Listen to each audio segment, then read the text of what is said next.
Welcome to Chetana Mokshith YouTube channel. ಇವತ್ತು ನಾನು ಕಲ್ಲಂಗಡಿ ಹಣ್ಣಿನ ಮಿಲ್ಕ್ ಶೇಕ್ ಹೇಗೆ ಮಾಡೋದು ಅಂತ ತಿಳಿಸ್ಕೊಡ್ತೀನಿ. ಬನ್ನಿ ಹೇಗೆ ಮಾಡೋದು ನೋಡೋಣ.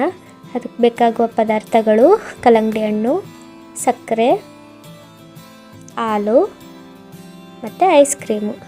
ಈಗ ಬನ್ನಿ ಹೇಗೆ ಮಾಡೋದು ಅಂತ ನೋಡೋಣ. ಒಂದು ಮಿಕ್ಸಿ ಜಾರಿಗೆ ಕಲ್ಲಂಗಡಿ ಹಣ್ಣು ಪೀಸ್ ಮಾಡ್ಕೊಂಡಿರ್ತೀವಲ್ಲ ಅದನ್ನು ಹಾಕ್ಕೊಳ್ಳೋಣ.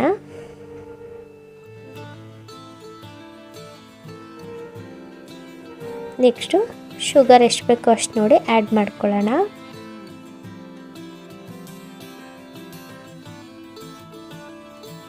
ನೆಕ್ಸ್ಟು ಐಸ್ ಕ್ರೀಮ್ ಹಾಕ್ಕೊಳ್ಳೋಣ.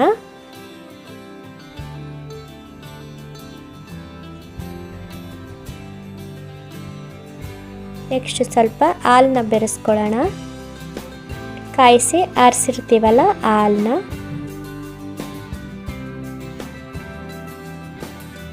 ಈಗ ಇಷ್ಟು ಮಿಕ್ಸಿಗೆ ರುಬ್ಕೊಳ್ಳೋಣ. ಈಗ ನೋಡಿ ಮಿಕ್ಸಿಗೆ ಹಾಕ್ಕೊಂಡು ರುಬ್ಕೊಂಡ್ಮೇಲೆ ಮಿಲ್ಕ್ ಶೇಕ್ ರೆಡಿ ಆಯಿತು. ನೀವು ಒಂದ್ಸಲ ಮನೇಲಿ ಟ್ರೈ ಮಾಡಿ ನೋಡಿ, ತುಂಬ ಚೆನ್ನಾಗಿ ಬರುತ್ತೆ. ಈ ಬಿಸಿಲಿಗೆ ಕುಡಿಯೋಕ್ಕೆ ಚೆನ್ನಾಗಿರುತ್ತೆ ಮಿಲ್ಕ್ ಶೇಕು. ನೀವು ಒಂದ್ಸಲ ಮನೇಲಿ ಮಾಡಿ ನೋಡಿ. Thank you.